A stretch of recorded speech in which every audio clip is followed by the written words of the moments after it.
it's been 20 years now since the first genetically engineered, and I'll call them genetically engineered or genetically modified, crops and foods have been approved in Canada.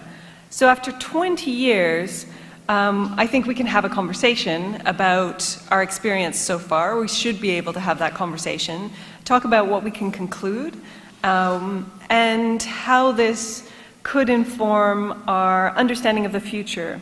Or when we look at the industry's promises for the technology in particular, how our understanding of the past can inform our understanding of those new promises, the new frontiers, if you will.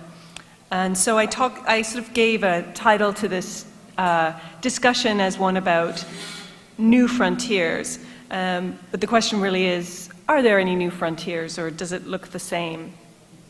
So our organization, as Lisa had introduced, is a coalition, in fact, of different types of groups that have different concerns about genetic engineering. And so it's a very diverse set of experiences and perspectives. And we brought all of that together in 2015 for what we called the GMO Inquiry, which was this investigation of, after 20 years of genetic engineering in Canada, what do we know? What can we say? What can we document? And so we did actually look at 6 questions. Firstly, where are they? Are they better for the environment? Are they better for consumers? Sort of this question of safety always comes up. Are they better for farmers? Are they well regulated, and will they feed the world? So we divided our investigation into these 6 questions. So we actually have 6 reports on those questions. Some of them are available here if you wanted to take some home. They're all online. And so if you're seeking information yourselves, hopefully you'll find that information or answers to questions or information you want to share with people in those reports. So I wanted to share a little bit about what came out of that project, but also to discuss our major learnings, particularly in organics, about genetic engineering from these 20 years. So this question of where are they is actually a difficult one to answer, but we do know that, contrary to actually what a lot of consumers think is out there, we're actually talking about 4 crops and 2 traits. Of course, the traits are herbicide tolerance and insect resistance. 86% of the world's GM crops are herbicide tolerant. 33% have both herbicide tolerance and are stacked with both traits of herbicide tolerance and insect resistance. And the 4 crops that are almost 100% of the global acres of GM are the soy, corn, canola, and cotton. And we hear about genetically modified crops being grown in a lot of countries. There are 28 countries that grow genetically modified crops, but in fact 10 of them are 98% of that acreage. And as you can see, the US is 40% of all of the GM crops grown, and the US, Brazil, and Argentina are 76% of all the GM crops grown in the world. And of course, in South America, GM soy is the dominating crop. 11 countries in 2015 grew less GM crops than they did the year before. And just this year, for example, Burkina Faso, which had an experience with genetically modified cotton, has decided to stop growing GM cotton. The government has actually decided against the use of that crop in that country. And we can talk about that if you like. But the big issue here is that our government really doesn't track in Canada what's on the market. So the Canadian government has approved GM tomatoes, for example, but they're not on the list of what's grown. So this is a little snapshot from a resource that we provide to consumers, part of a resource, of what's on the market. We did testing of sweet corn in Canada to see if we could get a sense of how much GM sweet corn was out there. And there's very little. In fact, the testing over the past 4 years has now resulted in results where we can't find GM sweet corn, which isn't to say it's not on the market. We did do a survey of seed catalogs, and it is being sold. But we know that grocery stores, the big chains, have asked farmers not to grow GM sweet corn in particular. So when we talk about corn in Canada, for consumers, we distinguish between sweet corn and other corn here. These are the amounts of GM of these crops that are grown in Canada. This is, if you will, an independent assessment from CBAN based on what the industry says and other information about the markets. Because the key thing here is that Statistics Canada does not track where GM crops are planted and how much.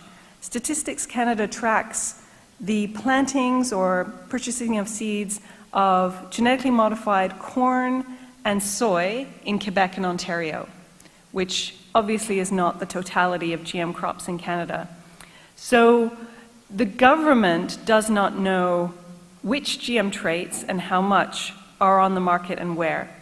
So in terms of evaluating this 20-year experience, we would argue that the government does not have the tools to do that, and certainly it doesn't have the tools to answer consumers' questions of what's on the market, which is also why we offer these tables of information. So not only do we tell people what's grown in Canada, but what GM foods are imported, and this question of what new GM foods are on the market. Because as soon as the government approves a GM apple or a potato, people think that, well, it must be available in the grocery store, and when they call us, oh, I must avoid it. I bought an apple, it didn't brown. Is it genetically modified? No, it's not yet. So this is the current situation. There's a lot of confusion, and there's good reason for it. The big promise, of course, and it's been talked about a little bit already in the conference, for genetic engineering was really convenience for chemical use, but this promise of reducing the need for chemical agriculture. And we took a look at the numbers that are available, and you can see here in the graph actually numbers are not available in the same way throughout the years, but now Health Canada does gather herbicide sale information from companies, and this graph shows us that since in the time frame that genetically modified crops were introduced, this time period, the herbicide sales in Canada have increased by 130%. So that's what we know. The New York Times has recently reported on this particular broken promise, as well as this issue of yields from GM traits. There's no evidence that increased yields in crops are due to the GM traits in particular. And that's also a piece of the work that we did. But on the herbicide issue, of course, herbicide-tolerant crops were predicted to and have been a part of the spread and evolution of more glyphosate-resistant, in particular, weeds. And this is the worldwide snapshot of what that looks like. And of course, you've seen it in the farm press. There's no question this is happening. And the response is one that means use of other herbicides. And this year, Monsanto is advertising its dicamba and glyphosate-tolerant soybeans, which expressly here is part of a good weed resistance management strategy. So herbicide-tolerant crops have failed at this point, or are failing farmers at this point, where they're leading to new costly herbicide management, weed management issues. And the industry solution, of course, is these new herbicide-tolerant crops. So that is, the story, we would say, of genetic engineering to this point. Since 86% of the world's GM crops are herbicide tolerant, it's not insignificant to tell the story of the fact that that is now a redundant technology for many farmers, and is creating a new a new cycle in the pesticide treadmill, if you will.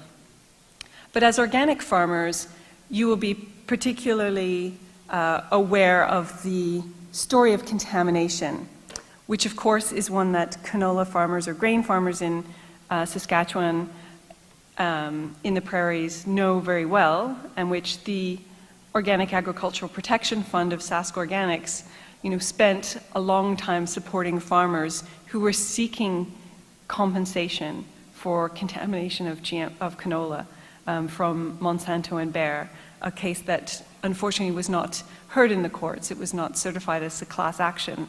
But this is the story of canola. And we were told by a CFIA official at one point, well, that's just the cost of introducing GM canola. So what are the costs of this project of genetic modification? Well, another cost was GM flax. $29 million cost. GM flax was not even sold. It was being produced as seed, getting ready for the next season. This contamination happened, was discovered 10 years later. So GM flax was deregistered as a variety because farmers in the prairies had said, we can't afford a flax contamination incident. 10 years later, this is exactly what happened. And what's happening here is crops are being approved for the market without consulting farmers and without looking at the question of possible economic impact. The question of contamination is only assessed in relation to environmental concerns, and even then a very limited set. So, of course, we don't have Roundup Ready wheat on the market because Canadian and US farmers had made that case very clear. We cannot afford to lose our international market for wheat because of potential contamination. And yet, even the field trials alone have resulted in these sort of occasional patchy contamination incidents. Occasional, well, some farmers are paying the price for that. And this is why alfalfa, the introduction of genetically modified alfalfa, of course, was particularly and is particularly important to talk about. Already, genetically modified alfalfa was commercially introduced in eastern Canada in a very limited way this year, but already we know a lot about GM alfalfa contamination. We knew a lot before the contamination happens. That's the knowledge that farmers have. That's the knowledge that's not accessed by the government. But here we have it, that this middle point here is that the US Department of Agriculture actually did a survey of feral alfalfa and found 27% of it in the US was, had the GM trait. And this is after a very limited rollout of GM alfalfa in the US. So what's the answer to this problem that Forage Genetics International wants to introduce a GM alfalfa, and farmers across Canada, both in the east and west, are saying, well, this is a perennial crop that's pollinated by insects. You can't contain GM alfalfa. The answer from the industry, and we can talk about who is the industry, is coexistence, facilitating choice through coexistence, that every farmer should have the choice to produce how they want. The three production systems of organic, conventional, and GM should be able to successfully coexist, and that we can develop a plan, a coexistence plan, to make that happen. We would argue, and we can talk about this, that this plan is not actually a feasible plan for coexistence. It's actually political cover for introducing GM alfalfa. The industry has a plan. Coexistence is possible. This is the message coming out of this initiative. And there is this idea that, well, the Western coexistence plan only exists because the company wants to introduce GM alfalfa in eastern Canada. And that kind of puts Western farmers at a level of risk. So there is this coexistence plan for alfalfa hay in Western Canada. Beautiful, big sky, optimistic document. We can see the continued coexistence of these three production systems. Except the optimism dies right away with a page of disclaimer where the Canadian Seed Trade Association says that they make no guarantees and that they are not liable in any event for any loss or damage. And they actually list, what this loss and damage looks like. It's an extensive list. So what's the coexistence plan? It involves voluntary best management practices, such as talk to your neighbors, be aware of nearby pollinator colonies, inspect field edges, ditch banks, and roadsides, and mow them, and harvest your alfalfa stands at at no less than 10% bloom. So there's at least one page of these best management practices that farmers are asked to follow. So all of a sudden we're striving for coexistence. It's no longer a guarantee. So what are we talking about here? This is the GM alfalfa from Forage Genetics. It is Roundup Ready alfalfa, and then with this new trait of reduced lignin, low lignin, called Harv Extra. So it's actually the two traits together. It has been sold in a limited way for less than 5,000 acres of hay in eastern Canada.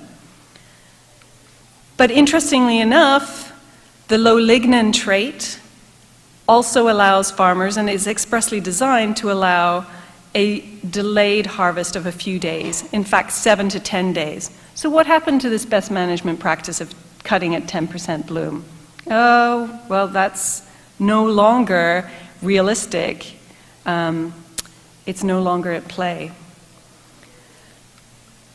So actually, and many of you know this and have participated, Alberta has already rejected via the Association of Municipal Districts and Counties genetically modified alfalfa. It's an obvious economic threat to Western Canada.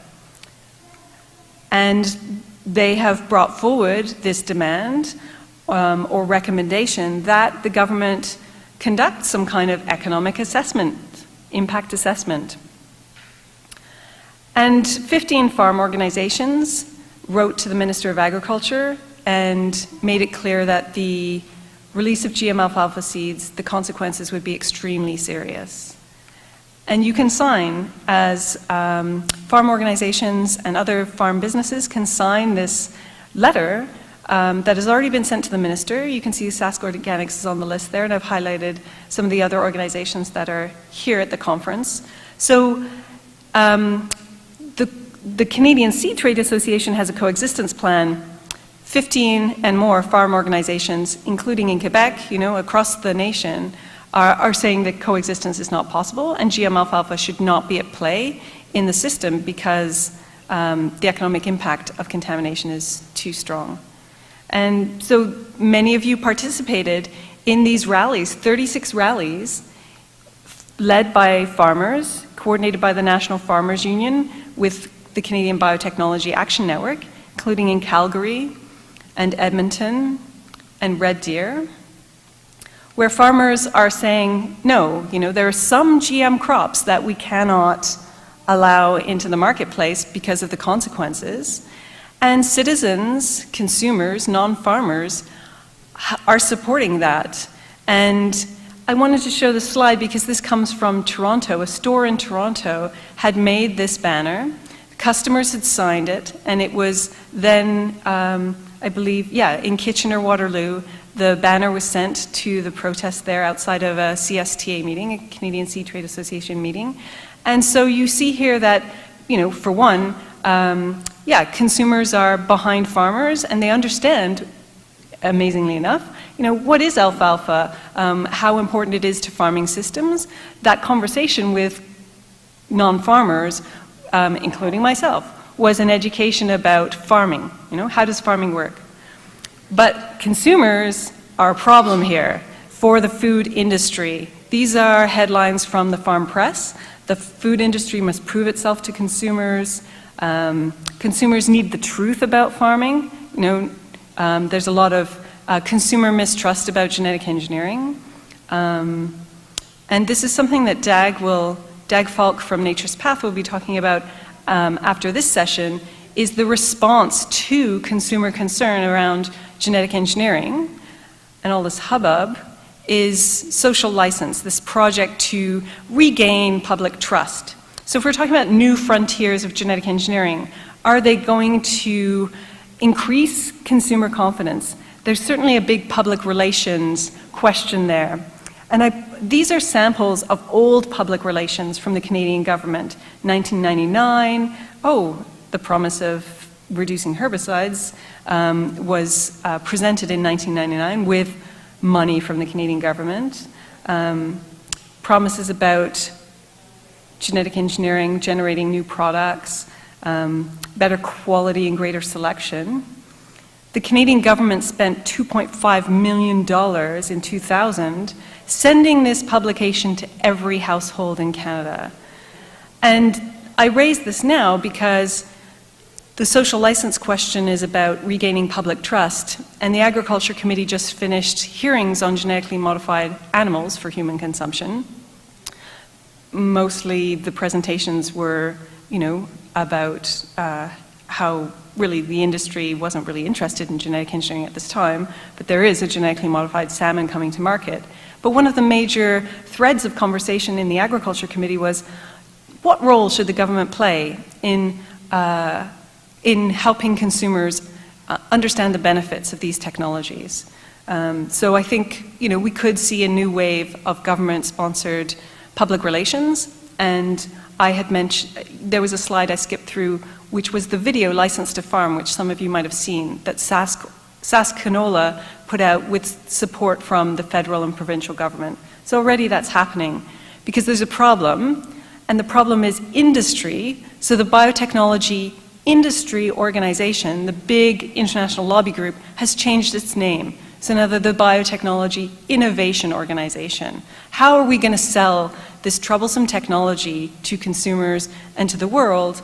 Well, let's take industry out of the equation and put innovation in there. So there's a very explicit strategy to rename and even to rename this problem, to rename the technology.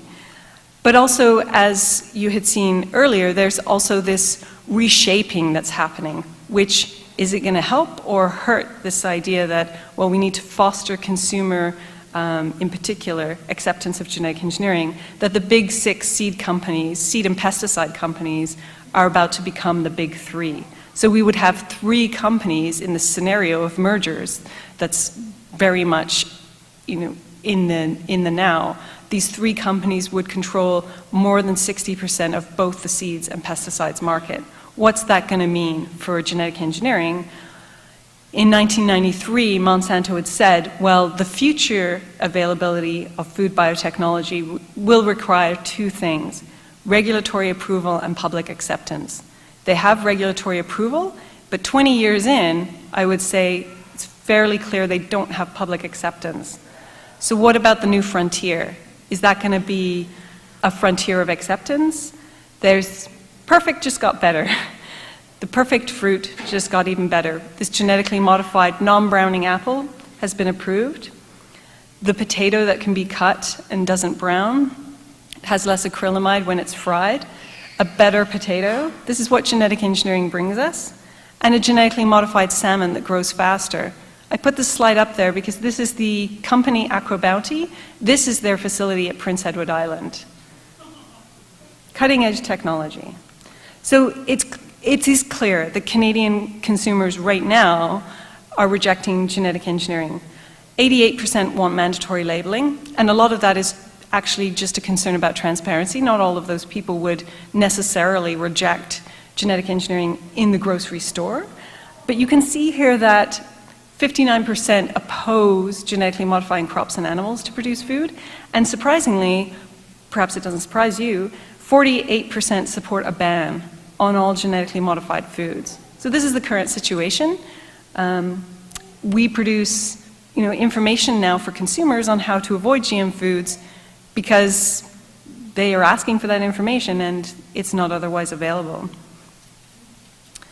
So I leave you with our research after 20 years, and and we could talk about what you think the conclusions are, where you think this is heading, and what you have to say about what you think, the story of genetic engineering is, and how that relates to the story of organics. And that's going to be really interesting to talk about in the next session too, with Dag talking about social license. Thanks.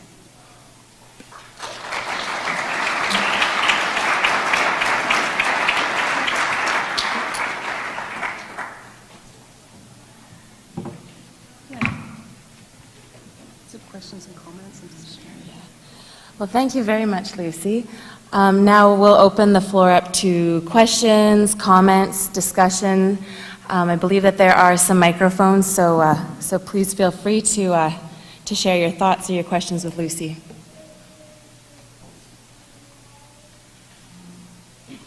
Yes.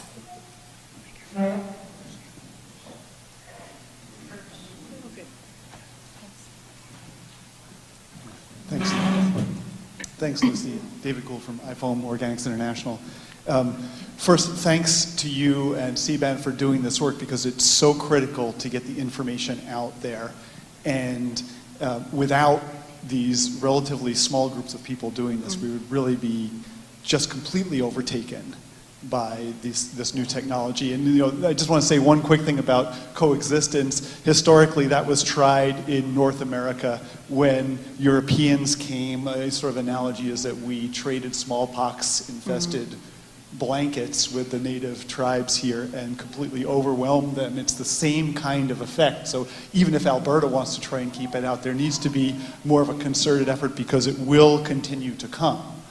And actually, the main point I wanted to make is that the concern now about alfalfa is real, and this first wave of sort of GMOs 1.0, if you will, is the thing that's facing us, that's in our face the most right now. But another thing that we all need to be aware of is that we're actually entering a new phase of genetic engineering, and it's really a level of genetic disruption of the entire global gene pool that we've never seen before, and part of it is because the technology to manipulate genomes is so accessible now and growing so fast that literally you and I can buy gene sequencing and editing technology and put it on our kitchen counters. We can buy it on the internet and start doing it if you know what you're doing. And what's happening is that the promise of this technology is theoretically at least so powerful to have all these extra traits, for instance. It's rather infantile to have a trait that's we're going to have the herbicide resistance or the built-in insecticide, but all these other traits that we're looking at are so inviting to people as a powerful way to improve food that it's being done now in a very unregulated way. And I coordinate our working group on these new so-called breeding techniques, which is an industry term. We tend to call it new GMOs.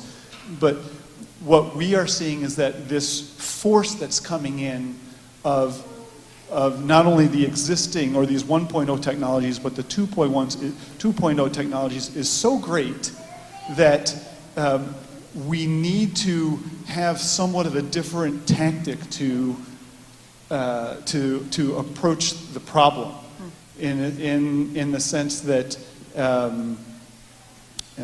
we need to understand that they are coming, they are stronger and bigger than us, and we need to try to get everybody around the table as a way to accept that they exist in a sense, and we need to find a way to regulate them in a roundtable discussion that really focuses on the safety of them, acknowledging that they are being developed and they should not be environmentally released without some consensus about what the safety precautions for that is. And so I guess the question I have for you is CBAN kind of aware of some of this, and is there ability to interact with these regulatory bodies around these newer technologies to get some consensus about how we protect this new wave coming in?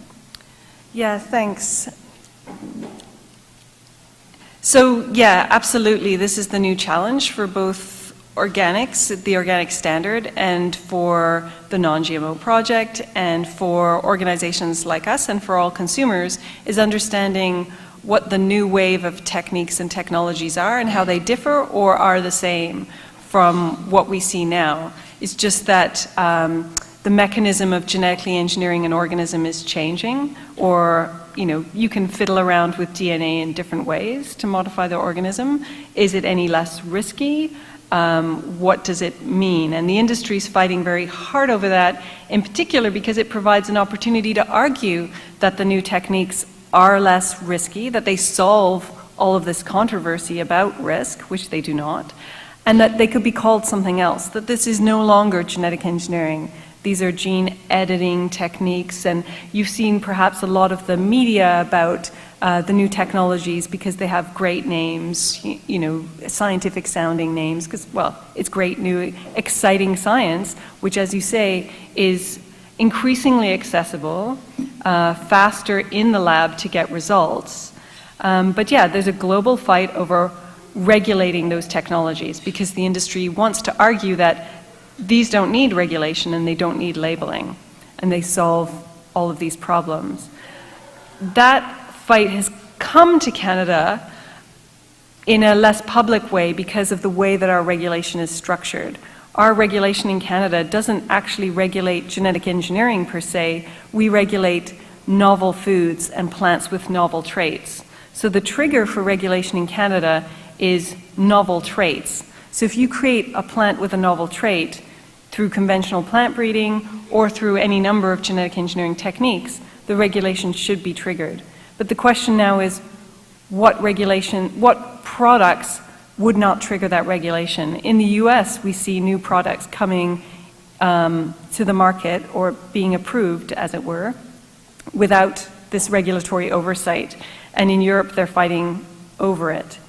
And already the industry has made some movements to, define these new technologies as outside labeling, for example. If Canadian consumers finally got the labeling that they want after 20 years, would these new technologies be covered? We have the advantage in Canada of being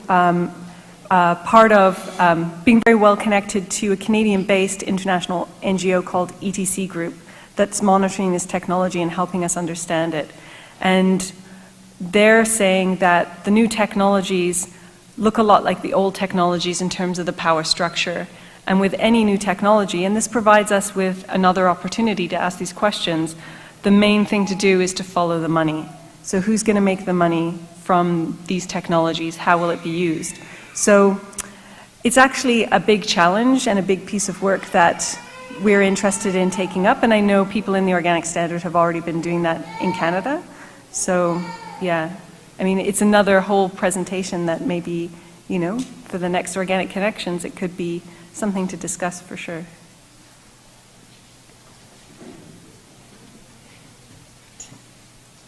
Something that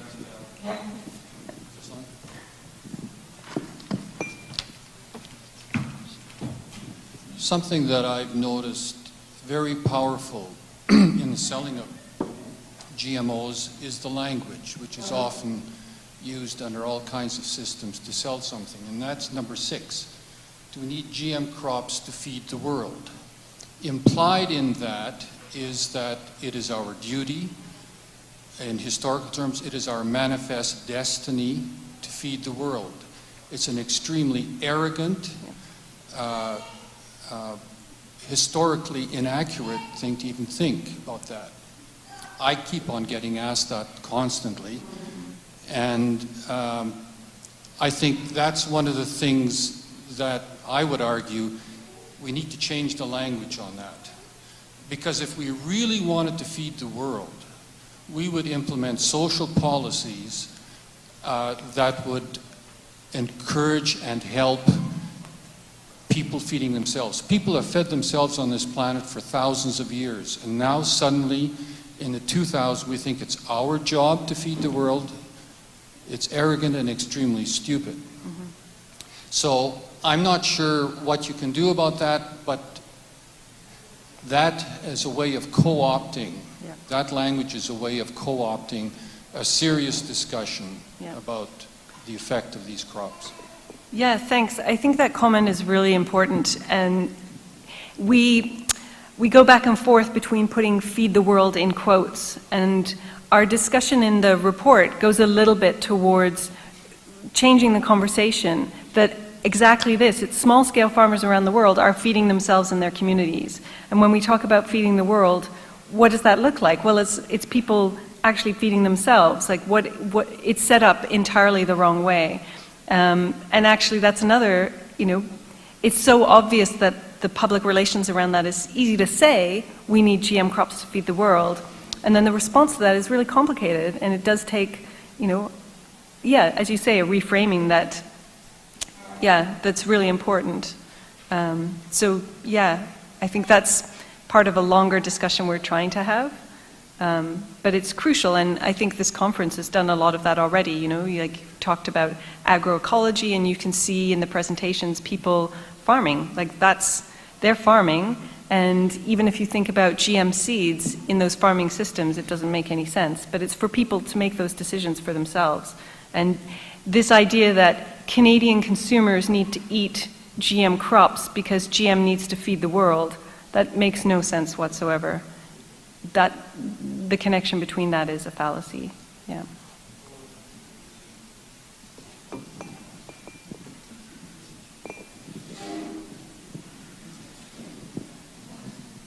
Hi, Lucy. I'm Joe Riggle.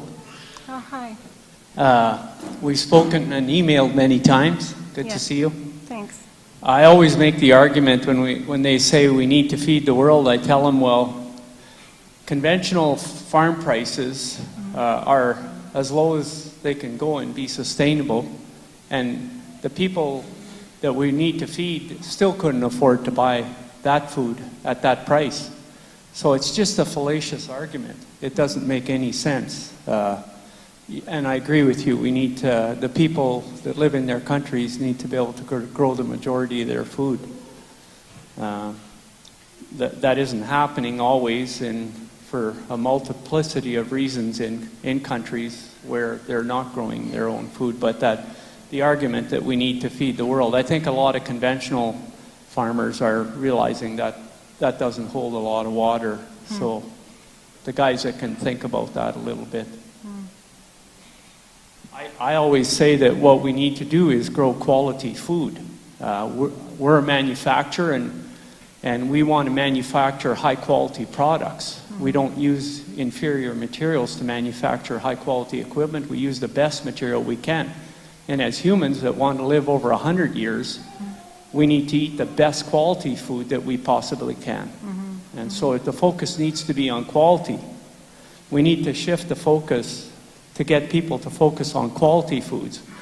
But having said that, even in Canada, when we're taxing people when they're living below the poverty line and they can't afford to pay extra for their food, that's... I own a health food store, and so over the years trying to get people to shift them from conventional food to organic food, that's a big problem. We need to raise the basic personal tax exemption level in this country to the real poverty line, not the fictitious one that our government used. Gradually raise the basic personal tax exemption level to the real true poverty line so everybody can afford a healthy diet and lifestyle, so that we have real health care, not fictitious medical care described as health care, which it is not. Yeah. Yeah, because what you've raised is more to the point. What is feeding the world about? It's about poverty and injustice. And that's not even solved by food itself, that people need access to housing at a decent price. Or, you know, that when we talk about feeding the world, we often talk about, well, what are the obstacles to communities feeding themselves? Often it's infrastructure. And so, yeah, there's other societal problems that mean that people can't feed themselves in Canada or elsewhere. And so, yeah, so we're actually talking about a big problem of poverty and injustice, and a technological fix in a seed is not necessarily, and we would argue is not going to solve the problem, and in fact, in the case of genetic engineering in particular, makes matters worse. Yeah. In another point, in Canada, we're spending over $200 billion a year right now on medical care. Not health care, medical care. For a lot of that for drugs and after the fact sickness and disease care. So why wouldn't we put the horse back in front of the cart by raising the basic personal tax exemption level so that people can afford a healthy diet and lifestyle so they don't end up in the medical care system? Yeah. Are there other comments? Yeah, you have the microphone. Is this on now? Yes. My name is Michael Gertler, and I just met Lucy, and I'm very glad to have some of her reports to use in my classes on the sociology of agriculture. And I want to ask you a question, Lucy, because you're so deep in this. And because it's a question I expect to be challenged with, and I want to see how you deal with it, okay? And I know this is like a question for a whole morning's answer, but I want to hear a little piece of what you have to say about it. And that is, are there any possible scenarios where GM technology or approaches to plant and animal improvement, let's put it in scare quotes, could be compatible with agroecology or with organic farming? And I don't put that in as a stealth question. As I said, that's inviting you to help us to understand how to answer that question. Yeah. Well, Organics has already made that decision, and consumers are supporting you in that. So Organics has rejected this new technology. But I would say that if we look at what are the fundamental issues here, the technology exists because, well, the technology comes from the lab, it comes from excited scientists, it's really powerful, it's exciting, it's interesting, and then it's patented. The gene sequences are patented. And then the whole application of the science changes. And all of a sudden, there's money involved, there's ownership, there's control, and as we can see right now, the seed and pesticide industry controls those markets. And a lot of that corporate consolidation is actually driven by the ability to patent genetic sequences. If you can make money, not just money, but own and control seeds, then your power is, tremendous. Like, these companies have not just tremendous market power, but tremendous lobbying power. And this is what these mergers expose. So if we look back towards the lab, to the excited scientists, there's that issue of what happens. It happens even before the technology leaves the lab, this patenting process.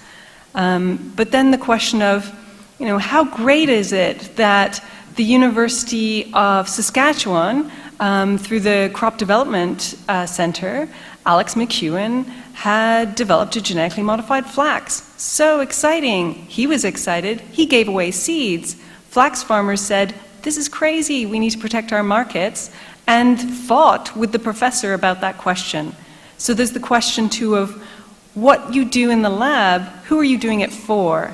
It's exciting when you accidentally find out that you can change the phosphorus level in pig feces, but if consumers don't want that technology, or more to the point, if no one needs that technology, then don't take that technology any further. You've learned a lot in the lab with your pigs, but there needs to be a process where farmers are consulted, and the question of what the technology means in the real world is assessed.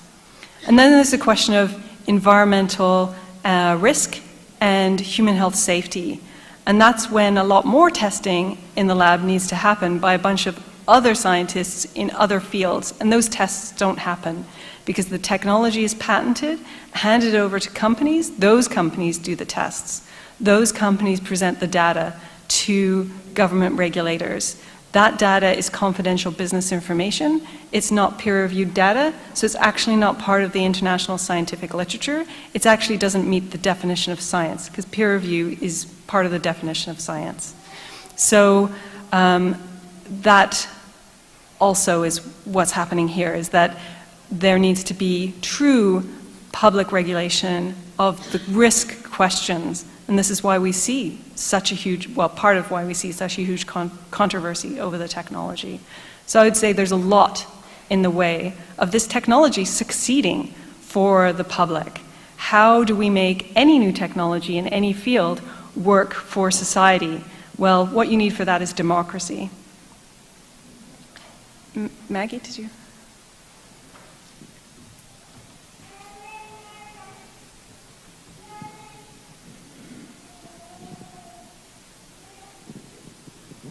Hi, I'd just like to get your opinion on how we as individual farmers can, what we can do about all the greenwashing that is out there. Like, I think there was a 6-part in National Geographic about food, and part of that was genetic engineering is going to be drugs, bring on drought-tolerant crops in Africa, et cetera, and then the vitamin A-rich rice, you know, that was going to keep all these children from going blind in India, etc. Like, Yeah. Thanks. So your question was, what can individual farmers do about that greenwashing, the myths about? yeah, like I mean, it's out there. Even even CBC interviewers are kind of painting us as a bunch of lunatics. That we're if we're not ready to accept the new technology of genetic engineering, we're not very smart. Yeah. Well, the social license project tells conventional farmers that they need to literally speak up for agriculture. But I think that's it's an unfair burden to sort of ask farmers to, to counter the greenwashing. It's part of something that we all have to do. It's, we're all trying to inform ourselves about really, what are the root problems here? Is it, poverty and injustice? How do we solve, as a society, how do we, make a better society? And so we're all involved in those discussions. And then comes this controversy over genetic engineering. And yeah, we see, these media and myths all the time. And then you as farmers, have those conversations more often probably than most of us. Or, it comes to you where, yeah, absolutely, there's, this story told of golden rice, which is a sham. We have really good details on how that technology, it doesn't work yet. It's not proven. This idea that you could solve the problem of vitamin A deficiency with the genetically engineered rice, vitamin A rice. But the problem is people don't have access to food. It's not that there's, not a miracle rice out there. There's so many ways to describe the problem of that technology. But yeah, so I think it's a struggle for all of us, and that's why CBAN has these resources that if you see a particular media story or you have a question, that hopefully, we can provide some of that information. But this is why the conference that you're having is so great, that you get to talk to one another and discuss the information that you have, not just about genetic engineering, but about everything else. And what we find consumers really want to learn is how farming works. And organic farming in particular. People are choosing to buy organic food, and when they do that, they're making an investment in their own future, but also the future of society. They're making a decision, we hope, that it's, as Danielle had said, hopefully it's about something bigger. It's not just about their idea of health, but it's about what type of society we want together. And so I think, ultimately, if we're talking about feeding the world or the myths that go along with that about particular technologies, that's the better, bigger conversation to have as well. What type of food and farming do we want into the future? What type of society do we want? That's perhaps not a particularly helpful answer, but,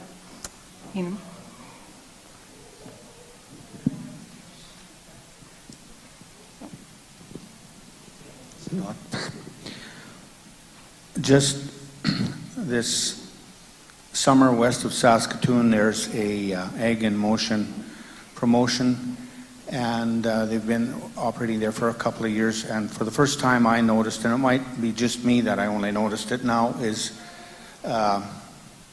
License to Farm had a big display there.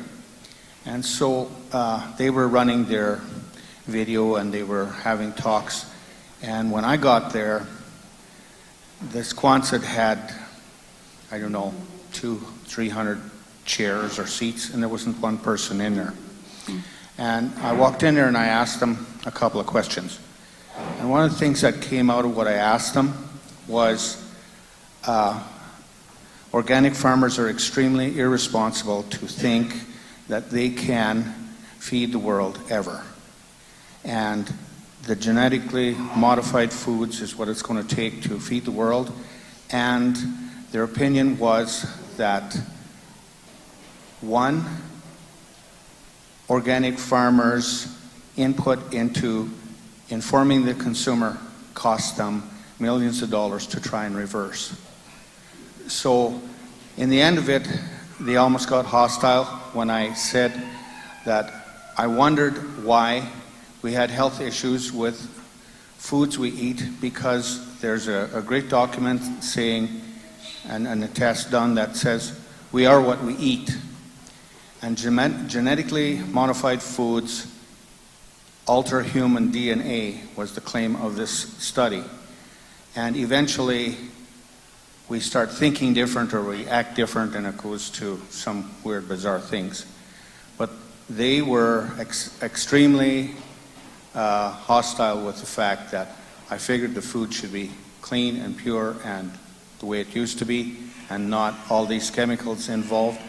And so the end conclusion was, the dear sweetheart that I was talking about, she said, there is no test anywhere and no research been done that things like cancer have anything to do with genetically modified foods. And I talked to somebody here just at this conference, and they said there is lots of research in that connection. So the whole GMO community is founded on, and I'm glad you said one thing, follow the money trail. And that's exactly where it goes. And it's not necessarily that they give a care at all for anybody being fed somewhere or anything like that. Thank you. Thank you. Yeah, thanks for bringing up your experience. And that video, License to Farm, I know Dag will show a piece of it. So it's great that we're already having that conversation. And just to say, yeah, this is one of the discussions we have in one of our reports, the one, RGM Foods Better for Consumers, is in a way the woman who said to you there's no evidence is right. One of the problems is there's very few long-term tests. Where is that evidence? It's missing because no one's looked for it. So that is, that is the essential problem, yeah. And we do have some precedent-setting studies, new studies, long-term studies, one in particular that, yeah, met with, because it found negative results, met with a huge backlash. And I think we'll see in the next year, 2 years, more research that will fight that out. Because this is the scientific process, is you do a study, you find out the results, and someone else replicates those results, you discuss it, but that's not what happens in this field. In this field, if a study comes out with something the industry doesn't want, there's a huge backlash, and you're no longer really supposed to talk about that study, because there's such hostility around it that the science is not done properly. Yeah, because of the money. And there was one, I think are we out of time, Lisa? One more question. We have 3 minutes. Or I had comment. a comment and then also a question. Going back to what Joe said about quality of food, I think it's also important about the amount of food we waste. I take a plant science class at the University of Saskatchewan, and it's all about urban agriculture, and we had an entire lecture on food and how much we waste, and it ended up in Canada annually we waste about $50 billion. And then my question is going to about having discussions about genetically engineered foods, and how do you have them with your conventional neighbors or people who work at like seed and chemical retailers, and how do you have a conversation about it without being labeled as like a fearmonger or someone who doesn't know anything about feeding people? Thanks. So yeah, the question of food waste, just to say, yeah, we waste 1/3 of all the food that's produced in the world. We actually produce enough to feed the amount of people that's projected for 2050. It's just that 1/3 of it is wasted in all kinds of different ways, But yeah, your question about how do you talk to your conventional neighbors, like that's something that all of you in this room are better placed to talk about than me. But we're really interested in hearing the answer to that question.